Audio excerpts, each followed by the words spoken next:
All right. For those of you not familiar with Georg Jensen, we were founded in 1904 by Georg Jensen himself.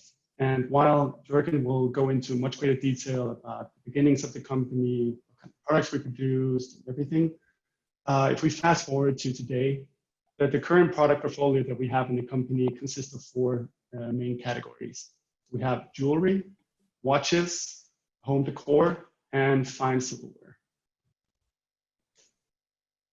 So again, the company was founded in 1904, and obviously in Denmark. But even though we were founded in such a small country, we've pretty much been global since day one. So it actually didn't take more than just 5 years until 1909 before we first opened shop in Berlin, Germany. And 9 years later, Georg Jensen went on to Paris, opened up a shop there in 1918. And then fast forward a couple more years until 1924, when we opened up our first shop in the US, which is kind of mind-boggling that in just 4 years, we're going to celebrate the 100th anniversary of a Georg Jensen shop in the US. Today, we have a little bit more than 100 owned and operated stores around the world. For the US specifically, we have the one in New York, still here. And then we have one in a slightly more exotic location, which would be in Honolulu, Hawaii. On top of the owned and operated stores, we have about 2,000 wholesalers globally. And again, for the US specifically, that comes down to about 500 doors, split between Bloomingdale's, Saks, Neiman Marcus, and then just a great selection of independent retailers, both in Canada and in the US. So seeing that the Be Original Americas initiative is coming out of the US, and this is where I'm located too, I just wanted to give you a very brief introduction to sort of our path through the US, because I think it is so incredible considering that it started back in 19. So going up to 1915, that's when we have our first entrance into the US, where we participated in the Panama Pacific International Expo in San Francisco. We actually ended up winning the Grand Prix prize there. And as an added benefit, instead of having to bring home all the inventory that Georg Jensen brought there, he actually ended up selling almost all of it to none other than William Randolph Hearst, who I'm sure that most of you know as the publisher and the founder of Hearst Media, which is headquartered here in New York. In 1924, we opened up the first shop in New York. That was located on West 57th Street. If you're familiar with New York, it's on West 57th and the corner of 7th Avenue. So very, very close to Central Park today. 3 years later, we were featured at the Brooklyn Museum, where they had an exhibition on Danish design. And we're one of the first companies to actually bring over Danish design and talk about it in the US context. And in 1935, a major step for us, we moved from that 57th location into 5th Avenue, and not just a teeny tiny store. It was actually 3 floors just full of silversmithing goodies and jewelry. And during those decades that we were there, that's when the company really, really grew. 1939, we were featured on the World Fair in New York. 1964, Henning Koppel, one of the most beloved designers that we have as part of our portfolio. We're going to see some items from him later. He debuts his Cutlery collection for us at the World Fair in New York again. Then going up, another one of those iconic designers coming out of Denmark, Arne Jacobson. He made a cutlery pattern for us, and that debuts at MoMA here in New York, and is actually still used at MoMA today. Speeding up a few years, 1979, we moved from the 5th Avenue location up to Madison Avenue. And today we're still on Madison Avenue. In a different location though, but still Madison Avenue. Today you can find us on the corner of East 62nd and Madison. That's just very briefly on the history of Georg Jensen in the US. So now that you have like a very brief history and an overview of the company itself, we just wanted to delve into a little bit about the design philosophy behind the company before we go on the tour behind the scenes. So obviously being a Danish company, much of much of the DNA and the design aesthetics are deeply rooted in Scandinavia. Normally, when you talk about Scandinavian design, it's about simplicity, elegance, minimalism, nonetheless, and just a general feeling that less is more. And that's not something that's completely unique to Georg Jensen. It's actually unique across pretty much all design coming out of that region. So it doesn't matter if you go back to the 50s with designs like the egg chair, the swan chair, the pot chair in the upper left corner by Arne Jacobson for Jensen. Or if you go to the bottom right where you see the beautiful pendant, the artichoke, that was designed in 1958 by Paul Henningsen for Louis Poulsen. Or if you go all the way up to today with some of the architects that we have, like Bjarke Ingels, for instance, with the building Via 57. It's the same design philosophy that less is more. So what is it besides that actually makes our products so interesting and different? So there's like 3 key elements that we put into it. There's a lot more, but we're just going to focus on 3. And one of them is definitely that everything needs to be timeless. So whenever Jørgen and all the designers, all the smithies work on new product designs, it needs to be something that can stand the test of time. So we have products, and Jørgen is actually going to show you one of the first products that Jensen did himself, a Blossom teapot from 1905. That piece is still in production today. It's still being sold today. In the US, if we're going to be very specific again, one of the most celebrated collections that we have within home decor is called the Bernadotte, designed in the early 1930s by Sigvard Bernadotte, the Swedish prince. And we still sell pieces from that collection every single day because it stands the test of time. And it's still super relevant in the design DNA that is out there today. So timelessness. And obviously, again, craftsmanship, the quality that's being put into this. Jørgen will go into much greater detail about this, but just as a spoiler alert, it doesn't take 5 minutes, 5 hours, 5 days, 50 days to do something like this. A bunch of these products, they take hundreds of hours, 300 hours, up to 500 hours for some of the silversmithies to actually complete a product. And that means that you get something truly, truly unique whenever you buy something from the silversmith. And finally, the Scandinavian approach to light. So I'm sure a lot of you have followed the trend over the past 5-6 years with hygge or hygge. And that's obviously that's about how we as Scandinavians like to be cozy at home, how we decorate our houses. It's actually not only about the decoration part of it. It's also about how we bring light in. We only have sunshine for about, I don't know, 8 months a year, and then 4 months a year are not that fun. So we work a lot with light, but it's not only in home decor settings, it's also in product design. So a big part of what the smithies are doing is working on getting all the light into the product and working a lot with the reflections. And this specific piece that you're seeing here on the screen is by Henning Koppel. It's the fish disc. And it's one of, I know it's one of Jan's most beloved products. And it's one of those that we're going to see in the tour as well as one of the silversmithies as well.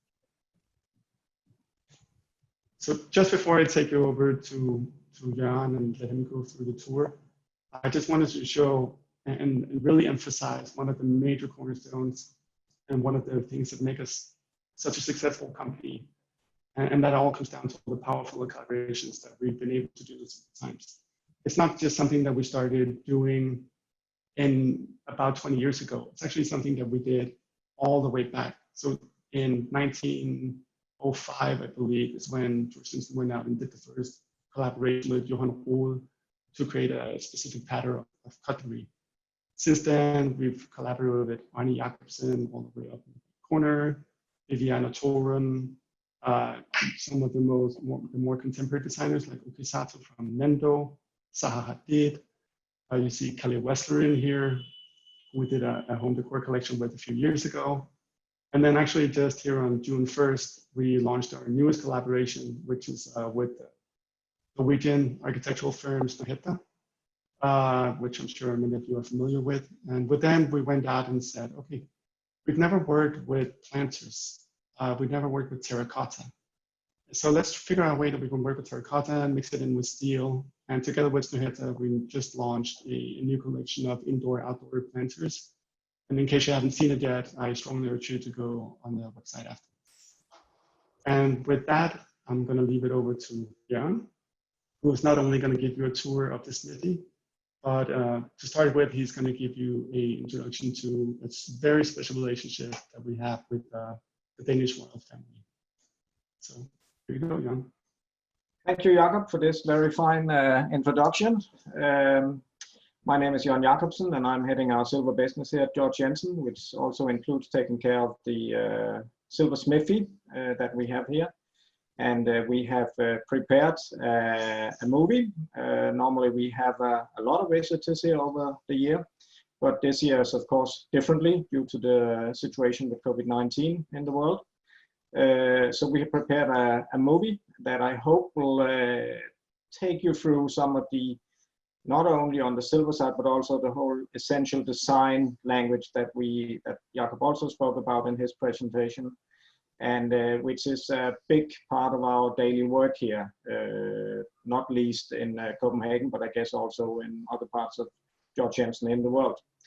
It's my job to make sure we get our designs developed within silver together with our design team, also supporting our business around the world, making sure that we run this as a business. This is important. And of course, the daily work in the silversmith.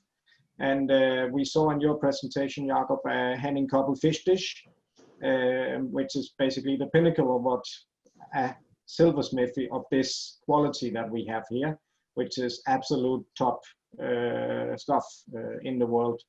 And I can tell you what I'm going to do once we are done with this session or some webinar here. Then I'm actually going out in the workshop to have a look at one of the fish dish and talk to one of the silversmithies, because we have to deliver it to a client tomorrow. So it has to be done. So this is real stuff and what we do on a daily basis.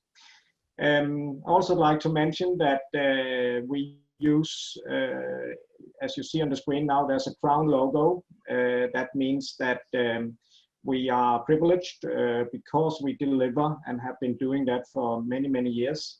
Our products also to the Queen and the Crown of Denmark, meaning that on occasion the Queen will also come here herself, and we do medals and we do repairs, and we try to pay back the privilege it is to be using the crown logo by supporting the national heritage. So this is also a very special part of this job, that you have really to take care of something that is of national interest.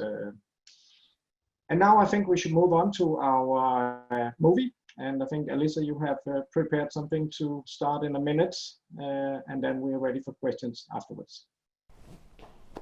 Welcome to the headquarters of the Georg Jensen company.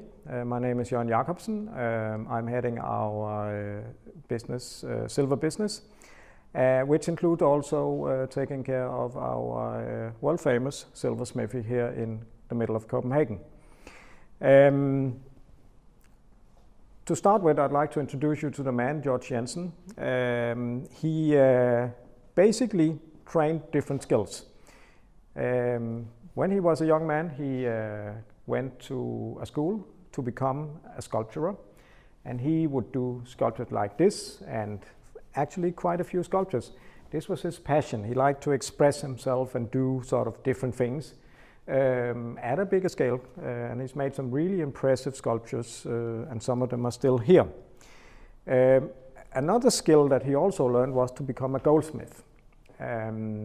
Not a silversmith, but a goldsmith. And a goldsmith works with jewelry, and a hollowware silversmith works with, can do bigger productions in silver like this.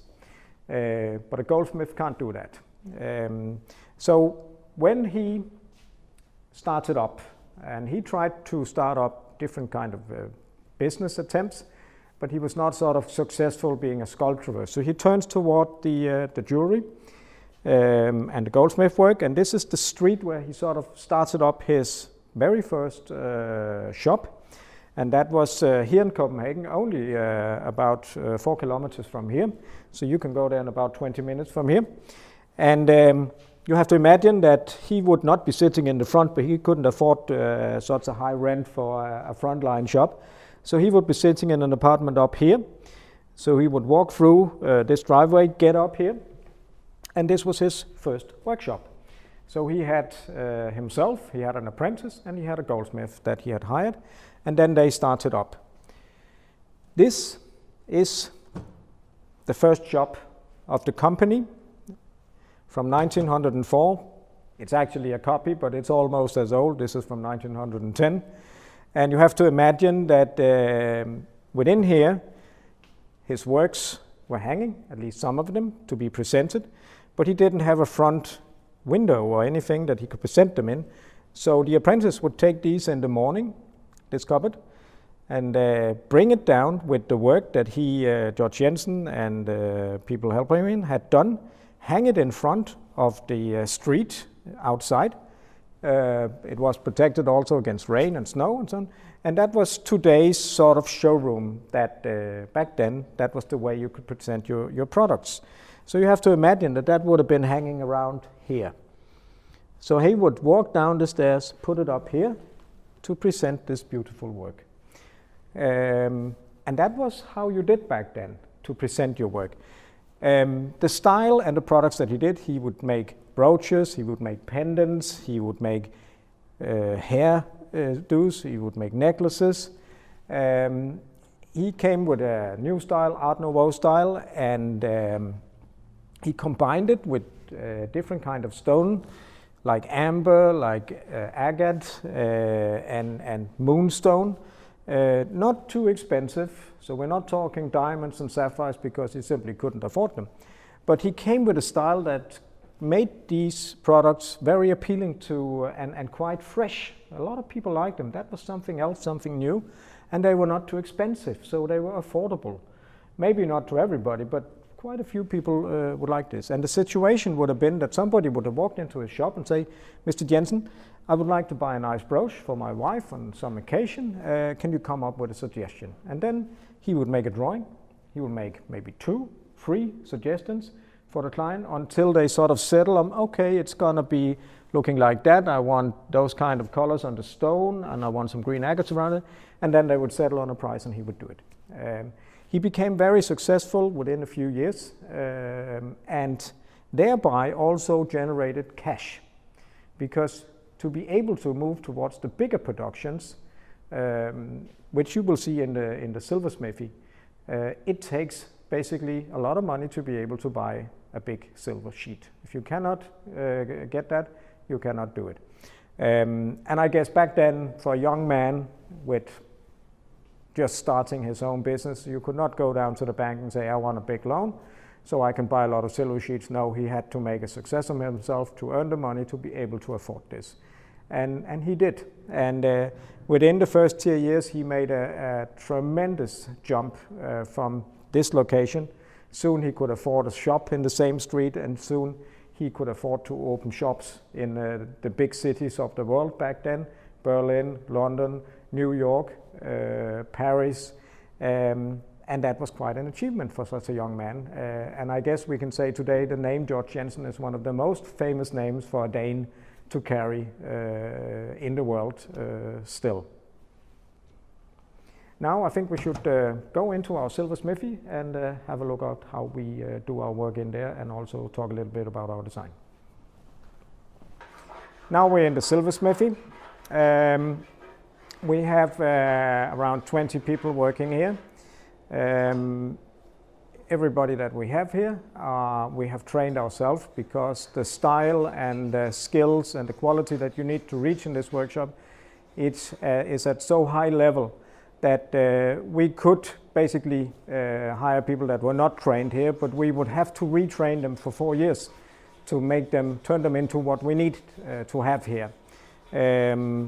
The education here takes 4 years. We get many applications here for apprenticeship. We take in about 2 a year. That's what we need. We take 1 female, 1 male, if possible, but sometimes also always 2 female or 2 male.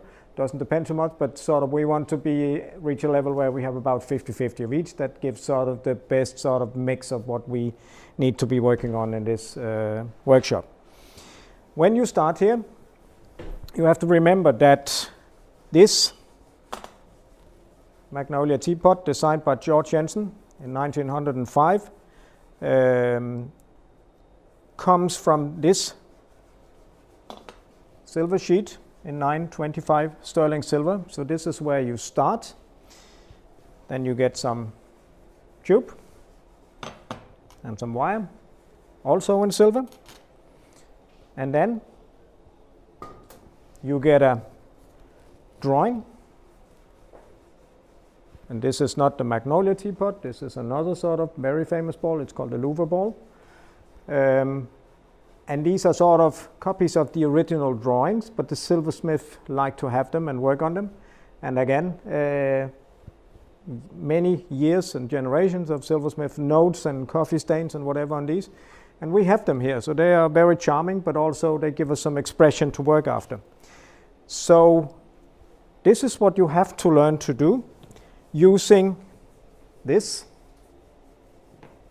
And after a while, this. And then this.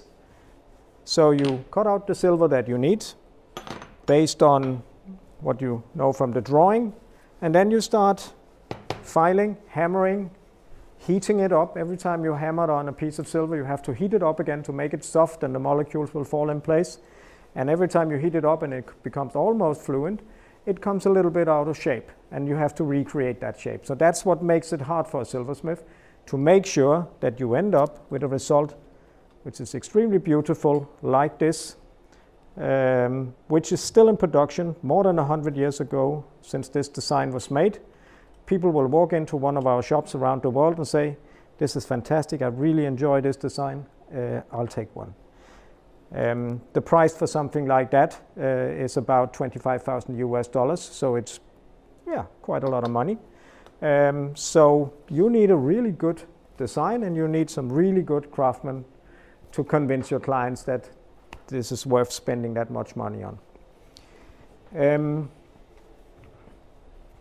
We have many types of designs in this workshop. I think we have more than 3,000 designs on hollowware, and many of the designs that were created in silver when Georg Jensen worked with the different kind of designers that he worked with are also reproduced in or reused in other materials like wood, glass, steel, to make them available to a broader audience, but it's still sort of based on exactly the same design. So this is what this house is trying to do. Good designs that'll basically carry on in some cases for more than 100 years, and who knows, maybe another 100 years. Over here we have a really classic design by one of our most famous designers called Henning Koppel, and this is Henrik working on it. It's a production that it'll take you 10 years to learn to do a production like this. It takes 6 months to do it, if you can do it. Cost of this is $175,000 US if you want to purchase one of these. It's a fish tray, and maybe Henrik, you can sort of put it on so we can see the function of it. It's supposed to look like the mouth of a fish, and it has to fit exactly the bottom and the lid in each direction that you put it on. It's a design, you say, why would you use that much time on it? Well, that was what Henning Koppel sort of designed. It's the pinnacle of any sort of silver house to do such large productions like the Turin 270 or a fish dish that you need to have. And it takes many, many months of sort of adjusting this, making sure everything sort of fits correctly together. And it's not finished until we are happy with it. That's the work that you need to put into this. And Henrik has been here for more than almost 20 years now, and he's done quite a few of these, and I think it's still a challenge for him every time to do a new one, because silver is a live material, and another challenge will come along the road that he maybe did not experience before. Henning Koppel made more than 1,500 designs for this house. He started working here in the late 40s when he came to Georg Jensen. He worked in silver, he made hollowware, he made jewelry, he made watches, he worked in glass, steel, silver, wood. He was all over the place. And in his case, this was like what his drawings would be looking like. This is the African lady, also called Picture 978. You see the windings on it. This is a fine silver thread that is put around it, and Henning Koppel was in this case fascinated by African tribes who for every year that passed a new ring would be put around the neck of the members of the tribe. So he made a number of products like that, but he made many more products. The whole sort of design phase was that he made a drawing. Then you need to do a model. In this case, this is where you see the fish dish that I just you saw that Henrik was working on. In former days, it was done in clay or plaster, but it took quite a lot of time. But that was to take from a drawing and into making it full dimensional, so you can see the shapes and discuss with the silversmith. Up here you see a picture, and this is done actually in 3D printing material. It's you don't need a high cost printer to do stuff like this. To us, this is only a tool sort of to discuss, are we happy with this design? Can the silversmith do it? And the silversmith needs to talk to the designer, and then they go on for 4 to 6 months until they reach a level and say, yeah, now we're getting somewhere, now we can do it. And Henning Koppel insisted that it had to look exactly like the drawing. The silversmith would tell him, well, Henning, you might think so, but this will tip over, or it can't pour water well, or whatever. He would be sort of more functional in his thinking, and of course he had to be able to do it. But I know from Henning Koppel's daughter, who still comes here on occasion, that he didn't care much about the functionality. That was secondary to him. He said everything he did had to be beautiful. That was his thing about design. It had to be beautiful. How we made it work, that was secondary. That was something we could take along the road. And I guess Silversmith and Henning Koppel, they worked out some fantastic work that to this day is still among our best-selling products. People will walk into our shops and say, this is really nice, I like it, I'll have it. And many of the expensive designs in silver have been made available in other materials that have taken down the price points on them. But again, it's always good to have a lot of happy clients that are in love with our design. This is what Georg Jensen is about. This is a design house, and then we happen also to produce and sell some of it. But the nerve in this company is designing beautiful things for our clients. In this moment, I think we have more than 300 or 400 different designs solution working in this house that'll be made available for the markets within the next 2 years. Not all of them will make it because we decide, no, it's not good enough. We can't feel that this is right. But many of them will, because we work with them on this span as we do today. Some of the really demanding productions, this is a pair of candelabras that we call the Dolphin Candelabras, because if you close up on this and see the 2 dolphins up here, and this is all beautiful work made by our chasers who have decorated and made all these little illustrations on it, and then the silversmith have put them together, and the polishers has polished it and made it beautiful in the end. It represents all the details and the hammer marks that are specialized Georg Jensen. It takes at least 4 years to do this kind of hammer marking work alone.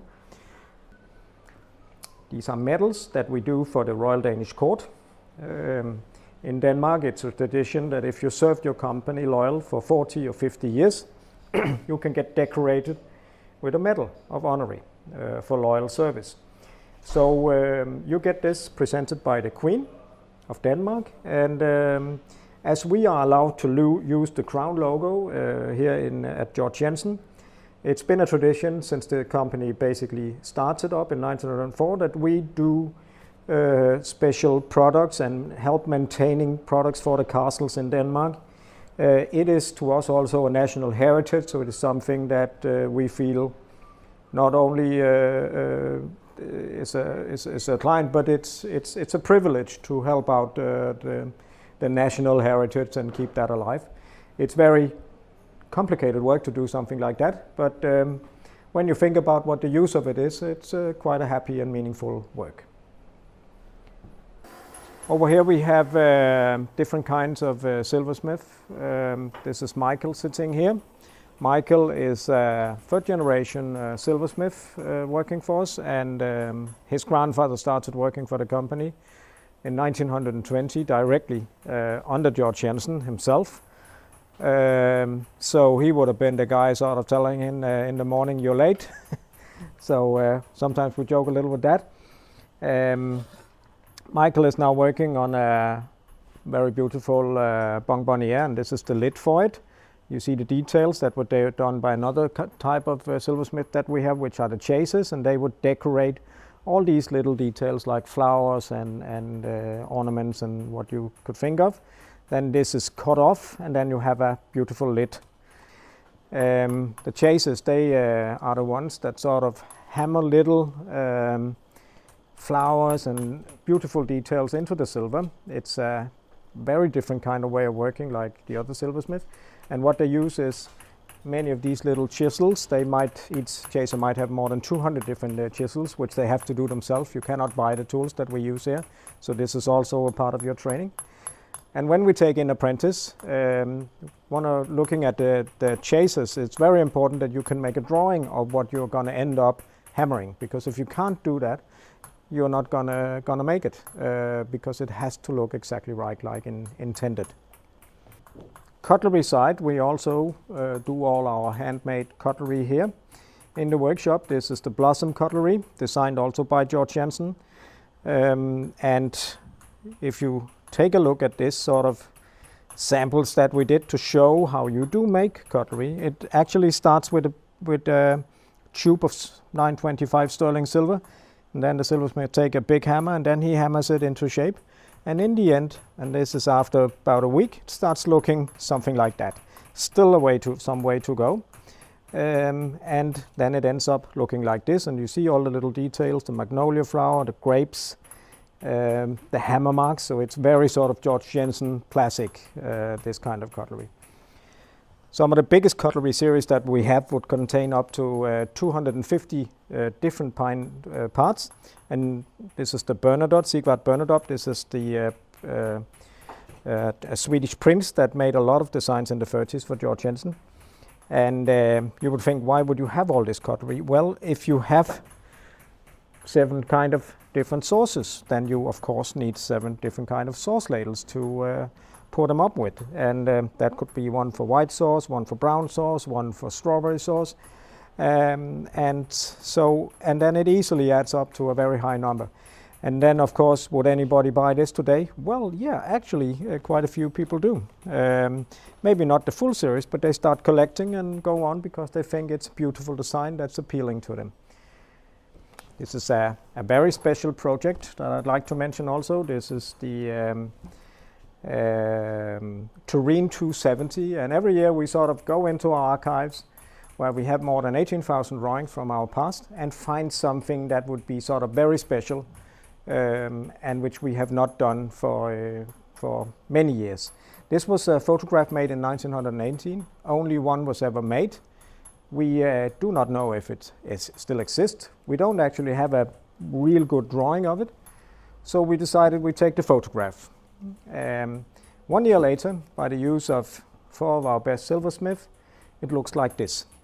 Before you reach a design language that sort of looks like it was intended, there's a lot of what we call, well, you can compare it to forensic work, because what does this top really consist of? Well, there's more than 250 little pieces going into this. So we have to do some enlarge this, number them. The silversmith will do models in wax, put them together, and then we go on for month and month until we end up being able to make something like this, a drawing, and this is in a 3D modeling, printing. You see the numbers are here, and then in the end we decide now it looks good. This is every week we sit down and discuss this. our technical staff will do this in 3D drawings, because you have to make sure that the proportions and everything is right. Does it look good? It's not, you can't really do it before you have done all this, and that was the same thing in the old days, that you had to do your modeling work to do the translation from drawing to model to silver or whatever material you were working in. This piece is selling at $165,000 US. That's a lot of money. It took a year for us sort of to redevelop and find out how it should look like. This is top of what this silversmithy is capable of. And I think I can say that this is amongst some of the absolute top work in the world, and only few places would be able to do something like this, if any, besides this workshop. And this is a more sort of classic Georg Jensen works he's working on, and you recognize some of the grapes again, which he loved in many of his designs. This is going to be a cup. So right now the silversmith is preparing all the little grapes here and the details to make them sort of ready to be soldered on in the pattern that has been decided on the drawing. I'd like to mention also that about half of our staff working here are of each gender. One half is men, one half is female. I hope you've enjoyed the tour of our silversmithy. It's a fantastic world for us that works here to be in. It's a very sort of, in some ways, old world, but also very sort of future world, because we're still sort of thinking about, the main thing here is thinking about tomorrow's design. What are we going to do? How are we going to develop it? But with our feet solid into the ground on skills from the past and that we are still using here. The longer I worked here, the more I've gotten used to thinking, what would Georg Jensen have done in this case? Because that happens every day. I stand in a situation I don't exactly know. I talk to the silversmith and say, what are we going to do about this? And if we can't really find the answer, then this guy sort of has, in many ways, even having never met him, but he was capable of finding new ways of doing things by talking to the right people, seeking inspiration, not being limited to a precise skill, but bring in new skills. Some of the designers he worked with, they weren't even craftsmen. They were painters, they were sculpturists, they were something else, but they had talent, and that was what he was looking for. And when I'm in doubt of anything, or should we do it, I ask, I think, what would Georg Jensen have done? Well, he would probably say, let's go for it, let's do it. And then I have my answer. I might not know exactly how we're going to do it, but I'm not afraid of trying. And I guess this is the nature of this company. Thank you for your attention. I'd love to hear from both of you, your sort of background, career path. How did you end up at Georg Jensen? Jakob, maybe we could start with you. Sure. As you may hear, I have an accent. I'm born and raised in Denmark. So I completed most of my studies, at least up until high school in Denmark. I always knew that I wanted to have a more international profile. So throughout university, I've been lucky enough to live in Singapore, Milan, the US, China. I have a bachelor's degree in Chinese and economics and 2 master's degrees. And I always, growing up in Denmark, you were surrounded by beautiful design everywhere. And I think that's also one of the key points to what Jørgen talked about earlier. I don't think I know a single person in Denmark that doesn't own a small piece of Georg Jensen. It doesn't have to be the silver pieces. It could be in the stainless steel and stuff. But everyone has beautiful design of some sorts. So I was super interested in design. So I got a job in the US with a Danish company called Ball Concept, furniture manufacturer. So I worked with them for about 4 years, moved on to one of the most iconic furniture companies in the world, Fritz Hansen, which has the most stunning furniture design. And a year and a half there, and then joined Georg Jensen, another one of those top 5 iconic companies coming out of Denmark. And Jørgen, what about you? Well, my background is I was well, born and raised here in Denmark. I have an educational degree within economics, so I'm not have not been touching design basically before I sort of got in touch with Georg Jensen. I have worked in various industries with management, and when I got here, that was also in a position performing some management here, but in a very different world on the technical base, but and also getting into a world where it's what I used to work with, things had to fit exactly together to go into a component in a machine or house or whatever. But in this world, it's a little different because there's an expression on a drawing, and that I have to get a little used to working with that, and also working with the mindset of silversmith, which is a little different to other sort of skills that I've met. I've met other handcraft that are, and the common thing in that is that the quality has to be, if you can do top quality, and that's not easy, but you really have to love the handcraft, the skill. That is what is important in this.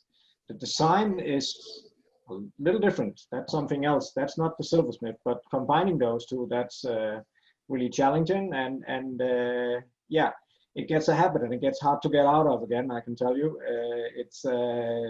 It's not easy working such a place like here, but it has a lot of heights, this job, yeah, so maybe I'll stay for quite a while here. That's great. How long does it take to learn to be a silversmith, and what's the hardest part of that learning process? It takes 4 years to become a silversmith. I get about 200 applications a year on average from basically all over the world. This is a place you would like to try and see if you could get into. So people will write me from many parts of the world trying to get in here. We normally take in about 2 apprentices every sort of second year, depends a little bit on how many we need. The first week we do a test of sort of the best qualified ones that we have received. And so that might be 8 persons that we select and say, okay, they come here. And then they sit next to a silversmith for a week. They get told the first day that now you're going to do a cup. You don't do it in silver, you do it in brass or maybe some other material.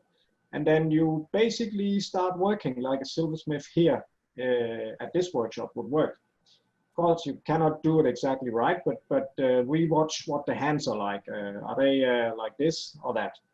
And if they're like that, well, then we know basically within 2 days, but they go on the whole week, who will possess the skills to get there in the end. Then we take maybe 3 or 4 and they come in the next week, and those would be the best ones. And then they basically do the same, but that's where we speed things up. We put pressure on them, and that's where we try to get into their minds. How are they handling this pressure? You have to remember some of our biggest productions. It will maybe take you 4 years of training as an apprentice, then another 4 to 6 years before you even get the experience and qualified to do a Henning copper fish dish like you saw Henrik working on in the movie. And we have to make sure that this is a production taking 6 months, so it's also a lot of money tying up in a production like that you don't come into my office after 3 months and say, I give up, I can't do it. That's what we look for, that you can walk the full mile. Not all days are good as a silversmith. It is hard what we do here, and I guess that goes for any silversmith in the world. This is hard to do, but we have to. There's no sort of, if you give up, we can't use that. There's no second quality here. There's only one quality, and that's the highest. So we have to make sure that the mental side is as good as possible to do this. And that's not, you don't have to be looking for especially sort of calm type of person or noisy kind of person. That's not what we're looking for. We're looking for, can you get the full work done? You cannot give up. That's what we look for. So yeah, I don't know if that explains it, but So 4 years of training after really detailed sort of interview phase, and then another 4 to 6 years, and then we would normally say in this workshop, now you're getting what we want here. So yeah. That's great, and I think it leads it into the next question of what qualities do good silversmiths have? My good silversmith, the quality they have? Yes, qualities well, that good silversmiths have. Well, for a start, I would say if you work here, you're good at what you do. Because otherwise you cannot work here. We don't do second quality or anything here.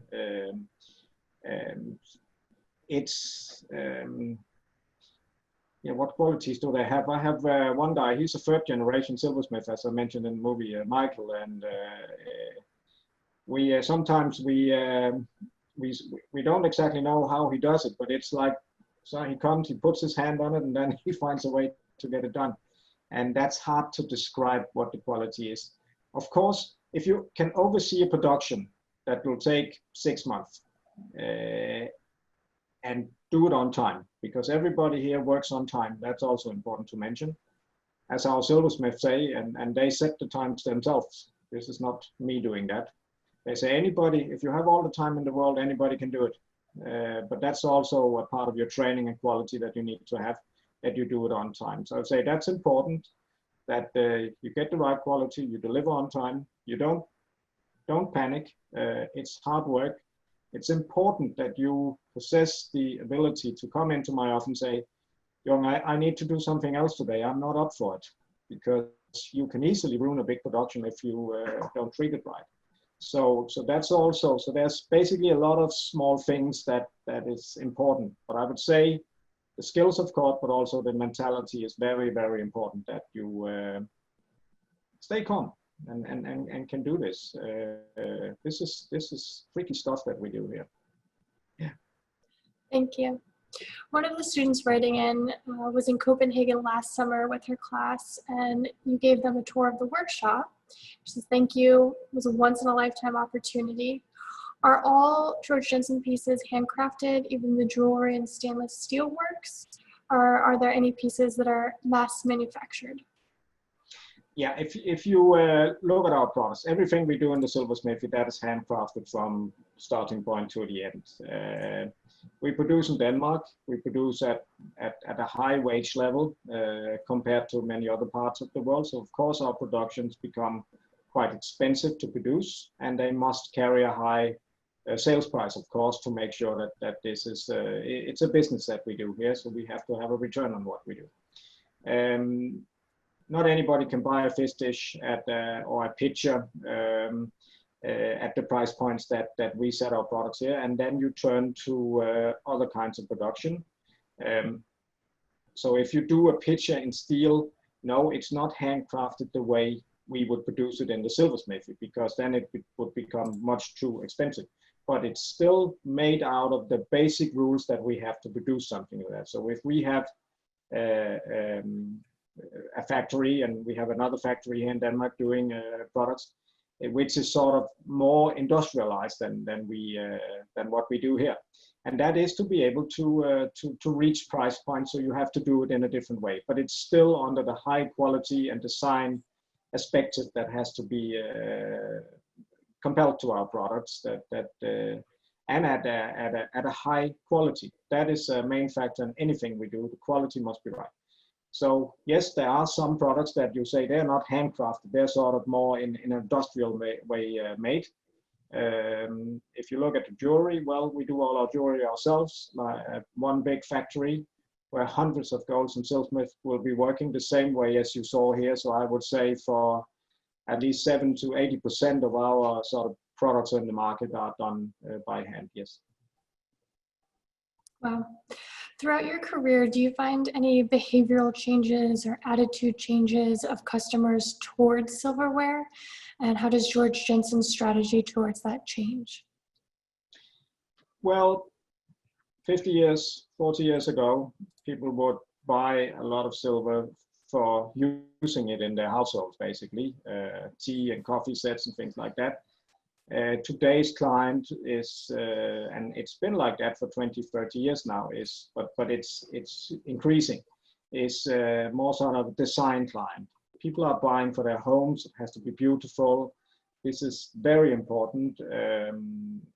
In the movie, there was a big silver tray, not the fish dish, but it's called 1041 in the Henning cupboard that I showed, which is a good example. It's basically a piece of art. It was something that was made once in the 50s. Henning Cotton didn't like it then, and then we reintroduced it and spent a lot of time doing it. And that's a piece of art. And who's buying that for $170,000 US dollars?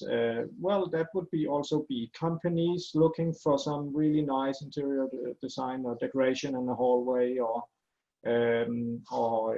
so I would say that on the silver, we're moving towards sort of more that the design becomes increasingly important, that you can do that. We're lucky, we have a lot of different designs, so we can easily find something that, but it's more, it's not necessarily tea and coffee set that you're going to use at home.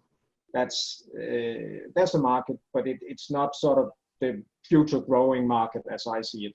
That is more sort of moving into beautiful designs that people really like to have in their homes. But just to add to that, I think that goes back to also, I mean, what you said, Elisa. At a point, I mean, for instance, my grandparents, I grew up eating from Georg Jensen silverware, special occasions, obviously only special occasions, right? And then over time, there was this mass production, let's buy something, use it, and just get rid of it, right? And I think that is turning now, and that's also what Jørgen is talking about specifically in silver, that people are probably looking into buying something of higher price point, obviously, but that comes with the craftsmanship and the quality behind the materials being put into it. So people are willing to invest more for something that's going to last 20, 30, 40 years now, instead of just buying something that's going to probably get damaged in a week or two. Absolutely. What has I'd been like the most to add one thing to that. That is true. What you mentioned there. That it's an important aspect telling our clients that what we do here could last 100 years for free of generations in the same family. Because use your silver. It should not be locked up and only taken out on occasions. In my home, I mean, we use the silver we have on a daily basis. That's our sort of daily silver. And that would be cutlery, of course, mainly. But it doesn't get damaged. And if you want to repair it for the next generation, well, it's a low cost sort of bringing it into good shape again. It has a character. It's beautiful. That's why you buy good design, because it's joyful to use every day. And that's, I guess, if you work here, and I guess know that from many of our clients, it makes life better, basically. Absolutely, that's a great point. What has been the most rewarding experience or project each of you have worked on? Let's start with you, Jan, on that one.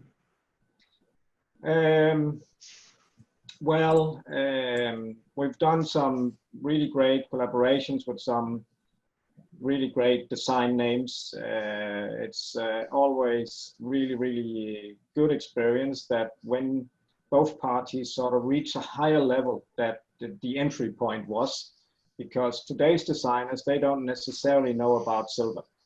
They know about good designs. In the old days, people had more sort of, the designers would know more about the skills that we have here and the materials that we use. So it's a great joy to see that you can bring, and this is what we try to do, reach the higher level, the best of both worlds, and then maybe add another 10% to that. And that happens quite a lot. And when the designer turns up and we really sort of look each other into the eyes and say, this is good, this is great, this is good work. And also seeing how they like the Silversmith, the designer connecting with the Silversmith. That's for me a big joy to watch when they can sit there for hours discussing details and the designers talking to the Silversmith. So how did you do that? Or could you do that as a sort of, yeah, that's just great to watch, because then I know something great is on its way. I think a company like ours must never lose that part. That's the most important part, to make sure that people will love the end result. Yeah. No, and I think my answer would very much correlate with that. For Georg Jensen specifically, I've only been with the company for 9 months at this point. But even at Georg Jensen or for Jensen before, it's about showing people how much work and love essentially goes into making a product. In January before COVID-19, we were lucky enough to bring over one of the silversmiths from Jørgen's team to the store on Madison Avenue. And then after that up to Toronto to host an event just showing everything that goes into the production of something very, very simple. And the more people don't really think about it when they look at a shop window and say, oh, there's a piece of silver cutlery.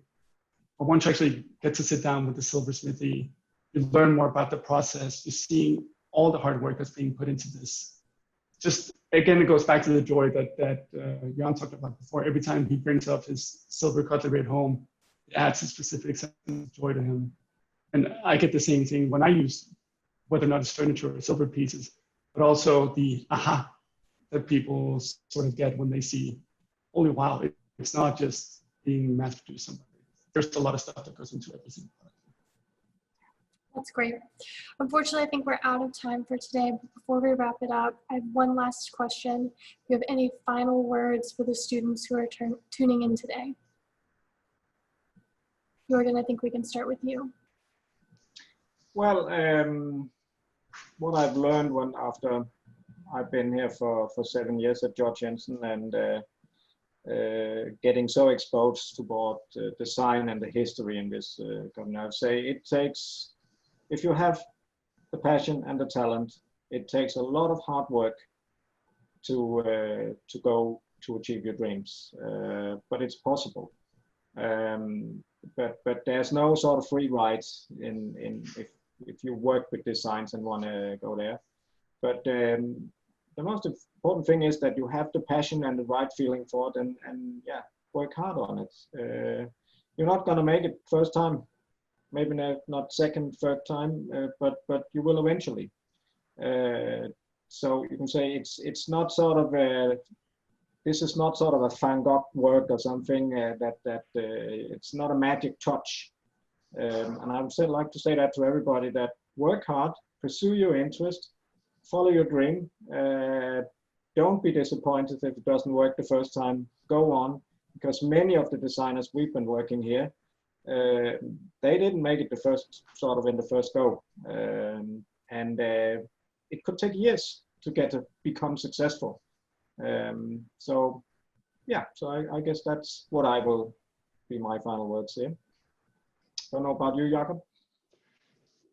I'm going to go a different route and say, I mean, we've all been in this situation now for the past 4 months. We've been stuck at home. And one of the things that gives me that little sense of joy every single day is being able to use the design that I have at home. Again, whether or not it's cutlery, or if it's a specific chair, or if it's a pendant, my favorite reading nook in my tiny, tiny one-bedroom apartment. If you have an interest in design of any kind, just spend time looking into it, learn about it. And the more you learn about it, the more interested you will get in other types of design. And from there, I think we can just, it certainly makes me a happier person in my everyday life. Knowing much more about the history of the various designers who put so much energy into what they did for me to enjoy, even 90 years after the design was made. That's great advice. And I want to say a huge thank you to both of you for taking the time to join us today for such a special treat of a look into the silversmithy. It was really incredible. Thank you. Thank you all the students who tuned in today. If you want to learn more about Georg Jensen, you can visit georgjensen.com or their Instagram channel @GeorgJensen. If you want to learn more about Be Original Americas, you can visit beoriginalamerica's.com or our Instagram @BeOriginalUSA, and we will see you on the next one. Thank you. Thank you. Bye-bye.